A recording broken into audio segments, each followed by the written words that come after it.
हरे कृष्णा सभी भक्तों को।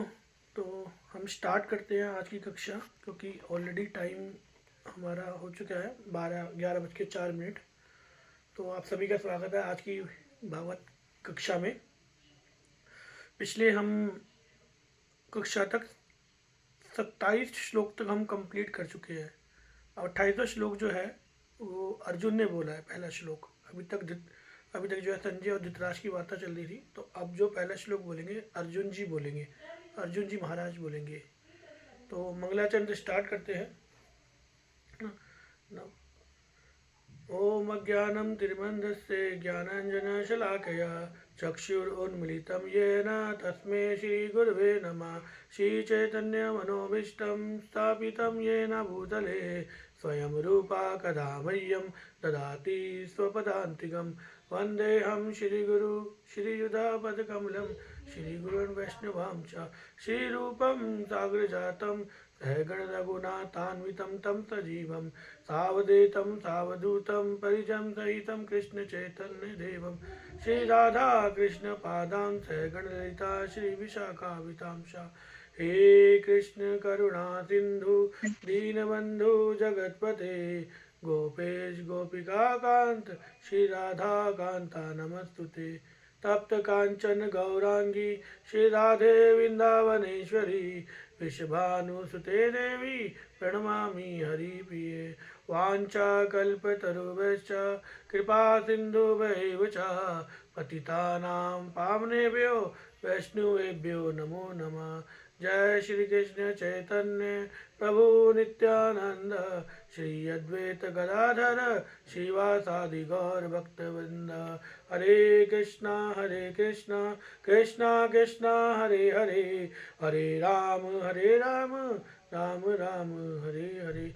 नमो विष्णुपादाय कृष्णपृष्ठाय भूतले श्रीमते भक्तिवेदांत स्वामी इति नामिने।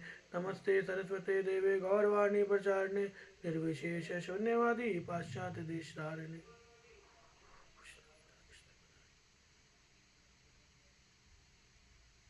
हरे कृष्णा। तो अर्जुन जी हरे महाराज जी कृष्णा भैया। पहला श्लोक जो है बोला, दृष्टा इमं स्वजन्नं कृष्णयुयुस्सुं समुपस्थितं सीदान्ति मम गात्रिणी मुखं च परिशुषयति। तो मैं स्क्रीन शेयर कर देता हूँ ताकि आप सब लोग जो है एक बार देख सके इसको।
तो आपके सामने है ये श्लोक।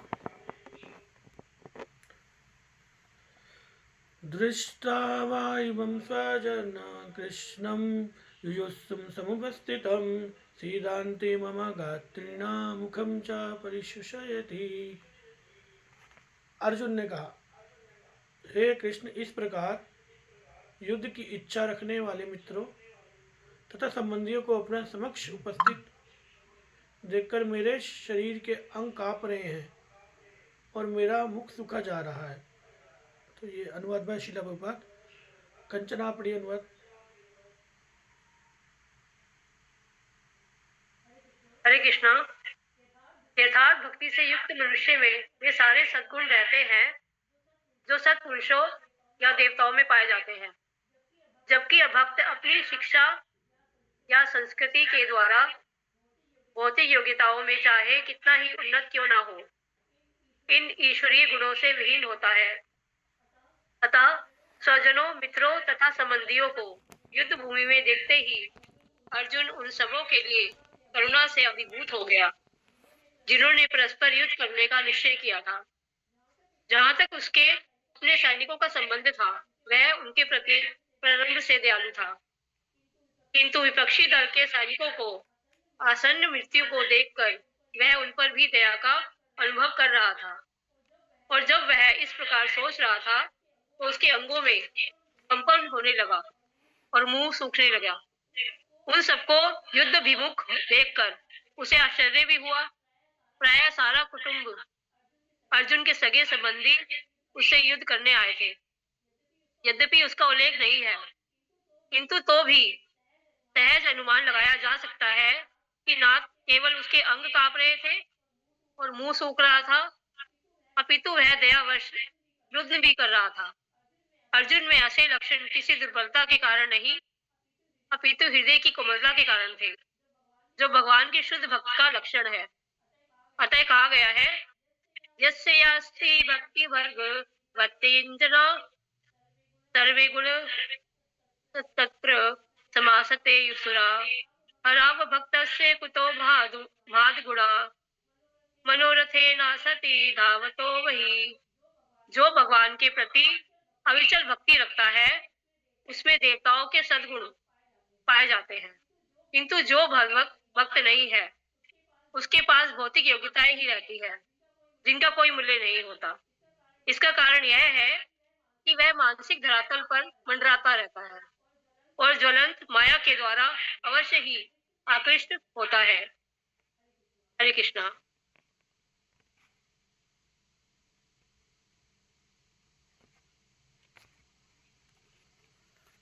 कंचन, मोबाइल की आवाज़ बहुत कम कर, बहुत डबल डबल आवाज़ आ रही है मुझे।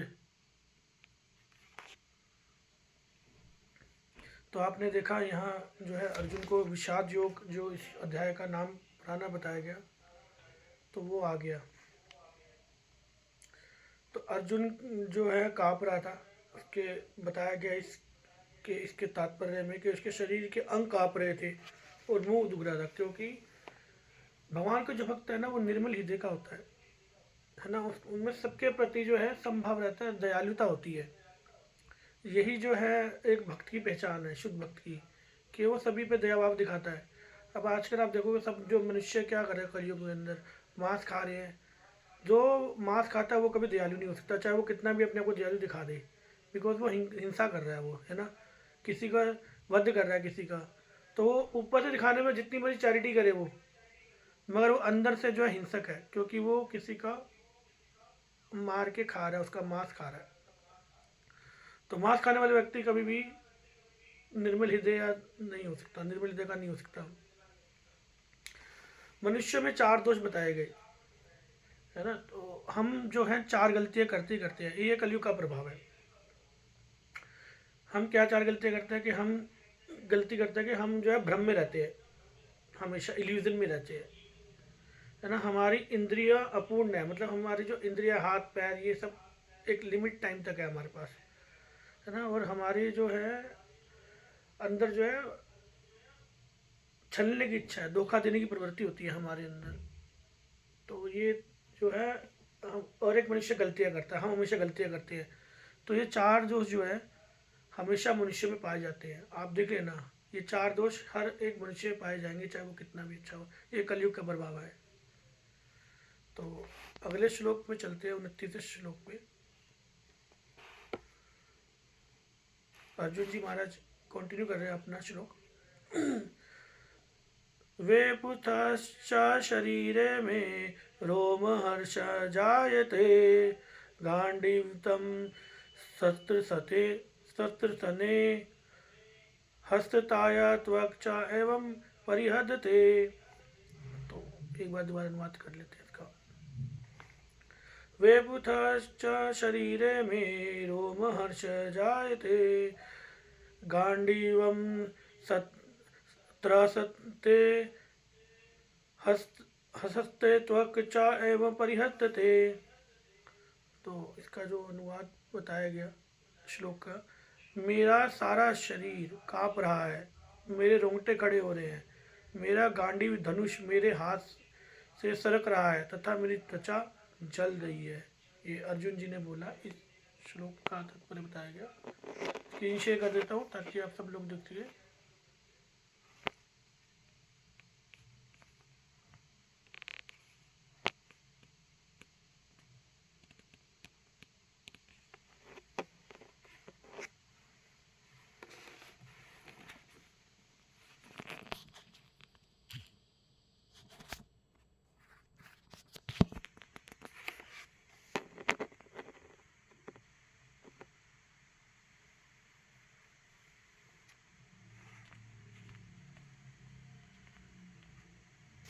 तात्पर्य भाई ज्वाइनिए शीला प्रभात की जय। शरीर में दो प्रकार का कंपन होता है और रोंगटे भी दो प्रकार के खड़े होते हैं। ऐसा या तो आध्यात्मिक परमानंद के समय या भौतिक परिस्थितियों में अत्याधिक भय उत्पन्न हो पर होता है। दिव्य साक्षात्कार में कोई भय नहीं होता। इस अवस्था में अर्जुन को जो लक्षण है वह भौतिक भय अर्थात जीवन की हानि के कारण है। अन्य लक्षणों से भी यह स्पष्ट है, वह इतना अधीर हो गया कि उसका विख्यात धनुष गांडीव उसके हाथों से सरक रहा था और उसकी त्वचा में जलन उत्पन्न हो रही थी। यह सब लक्षण ध्यात्म बुद्धि के जन्य है। तो अब इसमें बता रहे हैं श्लोक में कि हमारे जो रोंगटे खड़े होते हैं ना, दो प्रकार से होते हैं। एक तो बहुत ज़्यादा खुशी कांड होते हैं और एक जब हम बहुत ज़्यादा डर जाते हैं, जैसे हमारे आगे हमें से कई बार नींद में सपना आता है, हम डर जाते हैं तो हमारे एकदम से रोंगटे खड़े होते हैं। और एक होता है खुशी से होते हैं हमारे ना, भगवान के आगे खड़े होते हैं तो उसको कहते हैं रोमहर्षण। रोमांच अगर आया था हमारे भगवान, बहुत ज़्यादा रोमांच आया था अगर हमें भगवान के आगे, तो उसको कहते हैं रोमांच कंपर शुरू। हमारे उसमें भी बताया गया मंगला आरती में भी, रोमांच कंपर से शुतरंग भजो वंदे गुरु श्री चरणारविंद। तो रोमांच से भी हमारे जो है रोंगटे जो है खड़े हो जाते हैं। दोनों में फ़र्क है, एक भय के कारण होते हैं और एक बहुत ज़्यादा रोमांच खुशी के कारण होते हैं। तो वही इसमें बताया जा रहा है कि ऐसा आध्यात्मिक प्रबंधन के समय या भौतिक परिस्थितियों में अत्यधिक भय के उत्पन्न पर होता है। तो दो प्रकार करके इसमें हमें रोमांच और भय से उत्पन्न होने वाले रोंगटे के बारे में बताया गया। तीसरा श्लोक,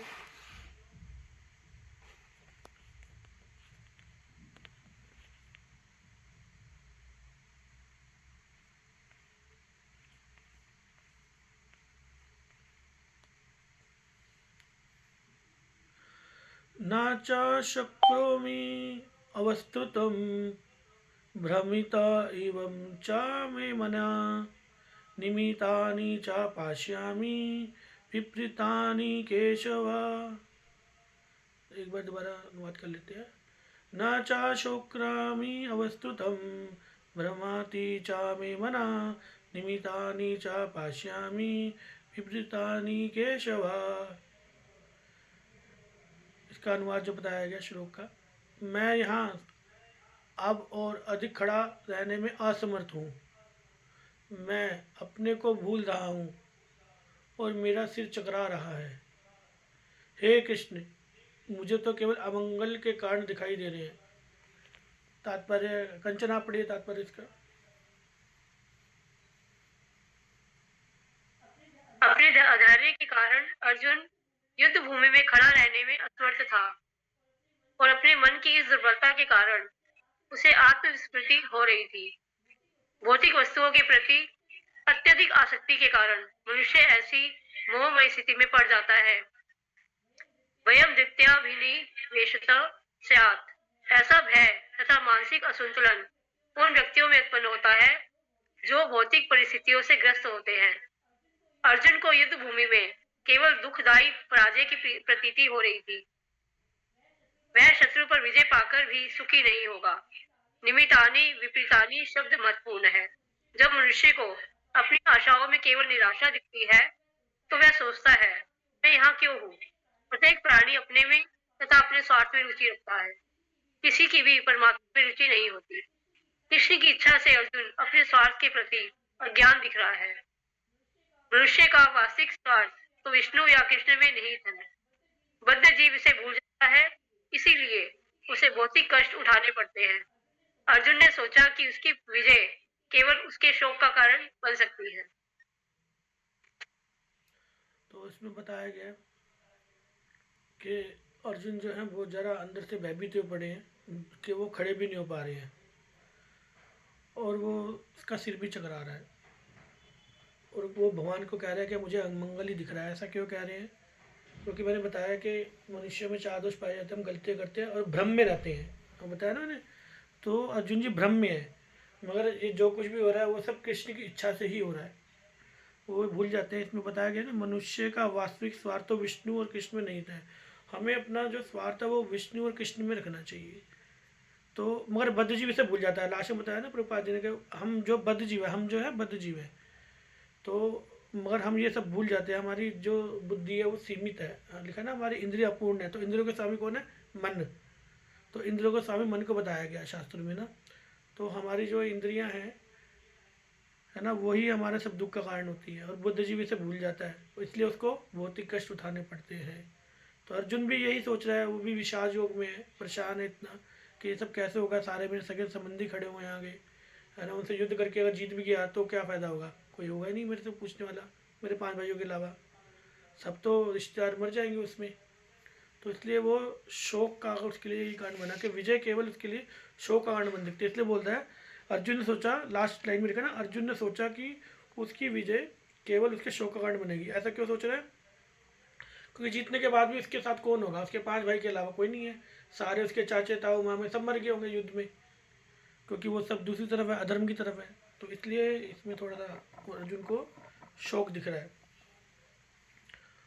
अगले श्लोक में चलेंगे, 31।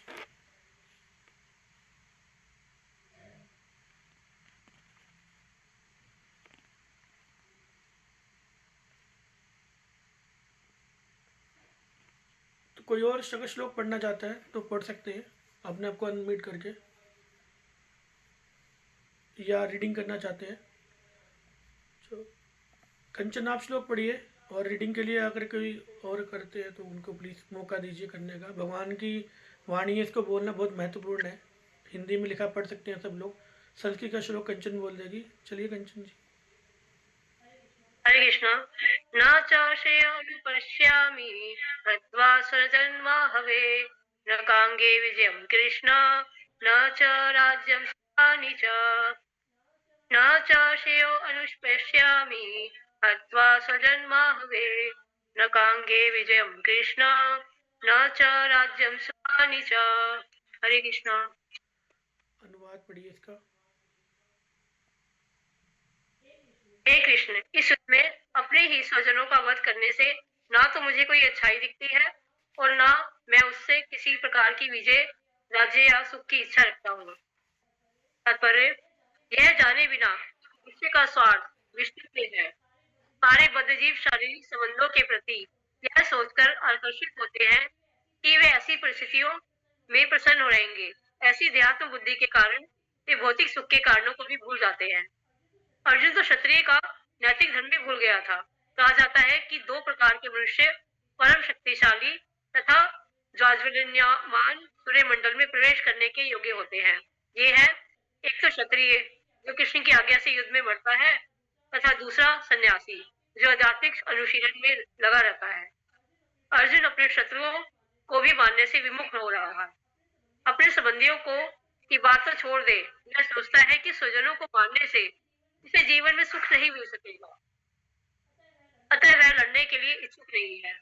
जिस प्रकार की भूख न लगने पर कोई भोजन बनाने को तैयार नहीं होता, उसने तो वन जाने का निश्चय कर लिया है, जहाँ पर वह एकांत में निराशापूर्ण जीवन काट सके। किंतु क्षत्रिय होने के नाते उसे अपने जीवन निर्वाह के लिए राज्य चाहिए, क्योंकि क्षत्रिय कोई अन्य कार्य नहीं कर सकता। किंतु अर्जुन के पास राज्य कहाँ है? उसके लिए तो राज्य प्राप्त करने का एकमात्र अवसर है कि अपने बंधु बांधवों से लड़कर अपने पिता के राज्य का उत्तराधिकार प्राप्त करे, जिसे वह करना नहीं चाह रहा है। इसीलिए वह अपने को जंगल में एकांतवास करके निराशा का एकांत जीवन बिताने के योग्य समझता है। हरे कृष्णा। हरे कृष्णा। तो आप देख सकते हैं इसमें साफ साफ बताया गया है कि उसकी युद्ध करने की कोई इच्छा नहीं है, वो एकांत की तरफ जाना चाहता है वो, क्योंकि उसके स्वजनों का वध वो करना नहीं चाहता है। और एक क्षत्रिय, वो क्षत्रिय राजा का पुत्र था, पांडव महाराज जी का पुत्र था, और क्षत्रिय का धर्म यही है कि वो युद्ध करे, समय आने पे युद्ध करे, क्षत्रिय धर्म का अपना पालन करे। तो यही इसमें बताया गया। अब आगे जो है 32, 33, 34 और 35 नंबर श्लोक एक साथ है, तो आइए कोशिश करते हैं एक साथ श्लोक पढ़ने की। किमना राज्य न गोविंद की, गोविंद की माँ भोग जीवते न वा, येषाम् अर्थे करक्ष्यामि न राज्यं भोगा सुखानि च, ते इमम् अविस्थानं युद्धे प्रणाम त्वक्तना, धनानि च आचार्य पित्रो पुत्र तथा एव च, पितः मातुल्या शुश्रूषा बोधशालया, संबंधिना तथा एतानां हन्तुम् इच्छं धत्र्यापि मधुसूदना, आपि त्रैलोक्य राज्यस्व हेतो किमनु मही कृते, निहत्य धृतराष्ट्रना नाम ना का प्रति सया जनार्दने। तो इसका जो अनुवाद बताया गया, हे गोविंद, हमें राज्य सुख अथवा इस जीवन से क्या लाभ, क्योंकि जिन सारे लोगों के लिए हम उन्हें चाहते हैं वे ही इस युद्ध भूमि में खड़े हैं। हे मधुसूदन, जब गुरुजन, पितृगण, पुत्रगण, पितामह, मामा, ससुर, पुत्रगण, साले तथा अन्य सारे संबंधी अपना अपना धन एवं प्राण देने के लिए तत्पर हैं और मेरे समक्ष खड़े हैं, तो फिर मैं इन सबको क्यों मारना चाहूँगा, भले ही वह मुझे क्यों ना मार डाले। हे जीवों के पालक, मैं इन सबों से लड़ने के तैयार नहीं, भले ही बदले में मुझे तीनों लोग क्यों ना मिलते हों। इस पृथ्वी की तो बात ही छोड़ दे, भला धृतराष्ट्र के पुत्रों को मारकर हमें कौन सी प्रसन्नता मिलेगी। इसका जो अनुवाद पढ़ना चाहेंगे, कोई और पढ़ना चाहता है तो पढ़ सकते हैं अनुवाद।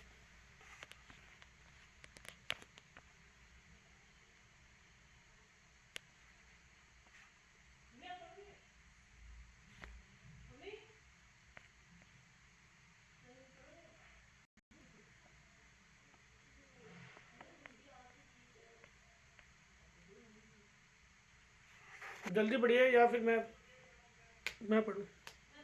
मैं पढ़ती हूँ। हरे कृष्णा। अर्जुन ने भगवान कृष्ण को गोविंद कहकर संबोधित किया, क्योंकि वे गौओं तथा इंद्रियों को की समस्त प्रसन्नता के विषय है।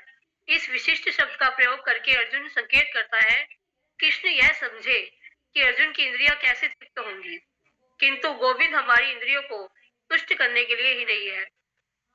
हाँ, यदि हम गोविंद की इंद्रियों को तुष्ट करने का प्रयास करते हैं तो हमारी इंद्रियां स्वतः तुष्ट होती है। भौतिक दृष्टि से प्रत्येक व्यक्ति अपनी इंद्रियों को तुष्ट करना चाहता है और चाहता है कि ईश्वर उसके आज्ञा पालक की तरह काम करे, किंतु ईश्वर उनकी तृप्ति वही तक करते हैं जितने की वे पात्र होते हैं, उस हद तक नहीं जितना वे चाहते हैं। किंतु जब कोई इसके विपरीत मार्ग ग्रहण करता है, अर्थात जब वह अपनी इंद्रियों की तृप्ति की चिंता ना करके गोविंद की इंद्रियों की तुष्टि करने का प्रयास करता है, तो गोविंद की कृपा से जीव की सारी इच्छाएं पूर्ण हो जाती हैं। यहाँ पर जाति तथा कुटुंबियों के प्रति अर्जुन का प्रगाढ़ स्नेह आंशिक रूप से इन सबके प्रति उसकी स्वाभाविक करुणा के कारण है। पता है वह युद्ध करने के लिए तैयार नहीं है। हर व्यक्ति अपने वैभव का प्रदर्शन अपने मित्रों तथा परिजनों के समक्ष करना चाहता है, किंतु अर्जुन को भय है कि उसके सारे मित्र तथा परिजन युद्ध भूमि में मारे जाएंगे और वह विजय के पश्चात उनके साथ अपने वैभव का उपयोग नहीं कर सकेगा। भौतिक जीवन का यह सामान्य लेखा जोखा है, किंतु आध्यात्मिक जीवन इससे सर्वथा भिन्न होता है। क्योंकि भक्त भगवान की इच्छाओं की पूर्ति करना चाहता है, अतः भगवत इच्छा होने पर वह भगवान की सेवा के लिए सारे ऐश्वर्य स्वीकार कर सकता है। किंतु यदि भगवत इच्छा ना हो तो वह एक पैसा भी ग्रहण नहीं करता। अर्जुन अपने संबंधियों को मारना नहीं चाह रहा था, और यदि उनको मारने की आवश्यकता हो तो अर्जुन की इच्छा थी कि कृष्ण स्वयं उनका वध करे। इस समय उसे यह पता नहीं है कि कृष्ण उन सबों को युद्ध भूमि में आने के पूर्व ही मार चुके हैं और अब उसे निमित्त मात्र बनना है। इसका उद्घाटन अगले अध्याय में होगा।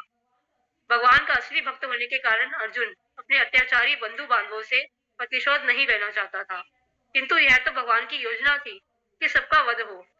भगवत भक्त दुष्टों से प्रतिशोध नहीं लेना चाहता, किंतु भगवान दुष्टों द्वारा भक्त के उत्पीड़न को सहन नहीं कर पाते। भगवान किसी व्यक्ति को अपनी इच्छा से क्षमा कर सकते हैं, किंतु यदि कोई उसके भक्तों को हानि पहुंचाता है तो वे उसे क्षमा नहीं करते। इसीलिए भगवान इन दुराचारियों का वध करने के लिए उद्यत थे, यद्यपि अर्जुन उन्हें क्षमा करना चाहता था। हरे कृष्णा।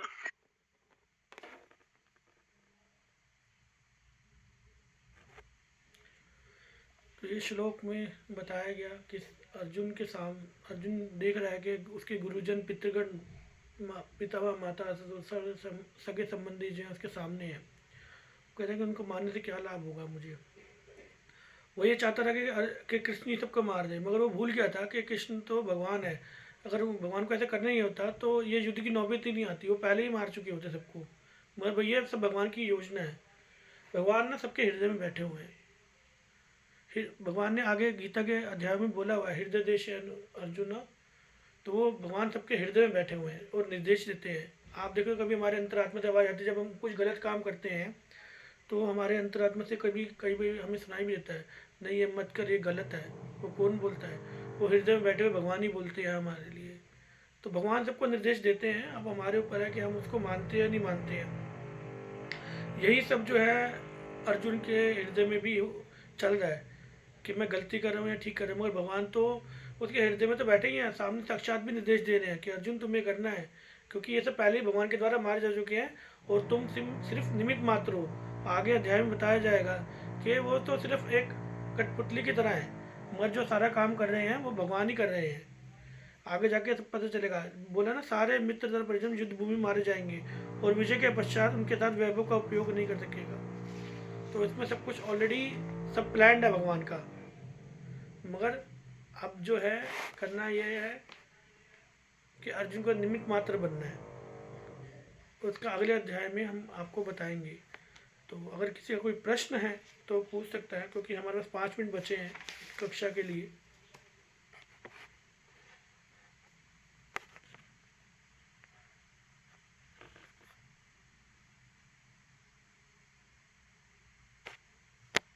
देखिए, आप कोई भी प्रश्न पूछ सकते हैं, इसमें ऐसा कुछ भी नहीं है ना। हिंदी में ही है, हम सब इसी चर्चा करने के लिए बैठे हैं। अगर आपको लगता है कि कुछ प्रश्न आपके हृदय में है, तो कुछ संशय हैं, तो पूछ सकते हैं।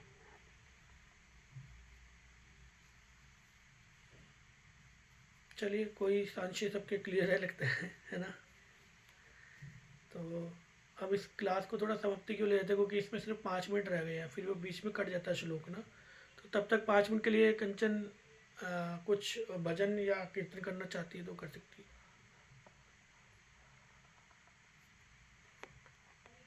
हरे कृष्णा। मैं इन श्लोकों का रियलाइजेशन शेयर करना चाहती हूँ। जो अभी आज श्लोक पढ़े उसमें बहुत अच्छा बताया गया है। सबसे पहले तो मन के बारे में बताया गया है कि जो हमारे दुख और सुख का कारण कौन होता है? मन ही होता है। हम सोचते हैं कि उसने हमें दुख दिया, उसने हमें सुख दिया। ऐसा कुछ नहीं है। हम अपने दुख और सुख के खुद ही मालिक है। हमारा मन ही, हमारे मन की वजह से हमारे दुख होते हैं और सुख होते हैं। तो हमें किसी और को दोषी ठहराने की कोई ऐसी जरूरत नहीं होती, जिसमें ये बताया गया है। और अर्जुन के बारे में कृष्ण जी बता रहे हैं कि वो बहुत ज्यादा की भय में था कि कैसे अपने बंधु बांधवों का युद्ध करेगा उनके साथ, उनको हराएगा। और वो जीत भी जाता है तो करेगा क्या उसके बाद? जब उसके रिश्तेदार ही नहीं रहेंगे, सगे संबंधी नहीं रहेंगे, युद्ध के जीत का फायदा ही क्या उसे? तो ये बताया गया। सबसे अच्छा बताया गया एंड में, भगवान किसी व्यक्ति को अपनी इच्छा से क्षमा कर सकते हैं, किंतु यदि कोई उनके भक्तों को हानि पहुंचाता है तो उसे क्षमा नहीं करते। इट मीन्स कि भगवान कितने दया में है कि वो सबको क्षमा करते हैं। वो इतने दयावान है। हम सोचते हैं कि हमने कोई अपराध किए, सिर्फ हम भगवान से एक बारी सर झुका के माफी मांगनी है, वो क्षमा कर देंगे। लेकिन वो क्षमा तब उनको नहीं करते जो उनके भक्तों के प्रति अपराध करते हैं। इट मीन्स जो उनके भक्त है निष्ठावान, जो उनके लिए सेवा करते हैं, पूजा करते हैं, उनके प्रति अगर कोई अपराध करता है, उनके बारे विषय में कोई बोलता है निंदा करता है, तो उसको भगवान क्षमा नहीं करते। तो कितनी अच्छी बात है कि हम सबको भक्त बनकर रहना चाहिए और दूसरों को भी भक्त बनाए। हमें भगवान की सेवा करनी है, दूसरों को भी भगवान की सेवा करना सिखाना है। तो इसमें बहुत अच्छा बता रहे हैं, आगे श्लोक में और अच्छा बताएंगे, मुझे बहुत अच्छा लगा। Hare Krishna. Thank you Kanchan, thank you Kanchan for the nice realization. बहुत अच्छा बताया आपने। अगर कोई और भी अपना रियलाइजेशन कुछ बताना चाहता है तो बता सकते हैं। देखिए, यह भगवान की वाणी है ना। बताया कि शास्त्र में जैसे गंगा जो है भगवान के चरणों से निकली है। आपको पता है गंगा जी का एक नाम विष्णुपदी भी है। वो कैसे पड़ा है? जब भगवान ने वामन रूप लिया था और तीनों लोगों को अपने 3 पग से नाप लिया था। जब एक पग ऊपर गया, 7 लोग ऊपर हैं। पृथ्वी के ऊपर 7 लोग और पृथ्वी के नीचे 7 लोग, टोटल 14 लोग हैं। जब ऊपर गया, ब्रह्मलोक से होते हुए वैकुंठ की तरफ गया, तो ऊपर एक विरजा नदी बहती है। जब भगवान का अंगूठा ऐसे जा रहा था ऊपर, तो उसमें टकराया। ऊपर एक लेयर बनती है ना, ऊपर पानी की लेयर है जिसको विरजा नदी कहते हैं। तो उसमें टकराया तो उसमें छिद्र हो गया। उस छिद्र से जो है जल निकला। तो वो जल जो है ब्रह्मा जी ने अपने कमंडल में ले लिया। और कमंडल से जो है फिर उसी चलते जैसे भगवान का ऐसे ऊपर जा रहा था, पग जा रहा था, तो उस पर फिर उन्होंने अभिषेक किया। तो जो वो जल गिरा था वो गंगा नदी ही है। तो भगवान के चरणों पर अभिषेक किया, इसलिए इसका नाम विष्णुपदी पड़ा। तो जैसे बोला गया कि नदियों में सबसे श्रेष्ठ गंगा नदी पवित्र है, ऐसी भगवान के मुख से निकली हुई वाणी, जब भगवान के पैर से निकलते गंगा इतनी शुद्ध है, तो भगवान के मुख से निकली हुई वाणी जो है स्वयं भगवद गीता, वो कितनी शुद्ध होगी, है ना। तो इसका सबको, अगर आप श्लोक नहीं बोल सकते तो हिंदी में रीडिंग है, हिंदी में रीडिंग कर सकते हैं। तो मैं तो यही कहूँगा कि आप सभी इस सौभाग्य प्राप्त करें, भगवान की कृपा प्राप्त करें और इस भगवद गीता को पढ़ें। जिसके पास नहीं है हम उसको दे भी सकते हैं, है ना। तो आप पर्सनली कंचन को फ़ोन करके या जैसे मुझे कांटेक्ट करके संपर्क कर सकते हैं और भगवद गीता की अपनी प्रति ले सकते हैं, प्रति किताब ले सकते हैं कर। तो हरे कृष्णा। इसी के साथ मैं आज की कक्षा का समापन करना चाहूँगा। हरे कृष्णा।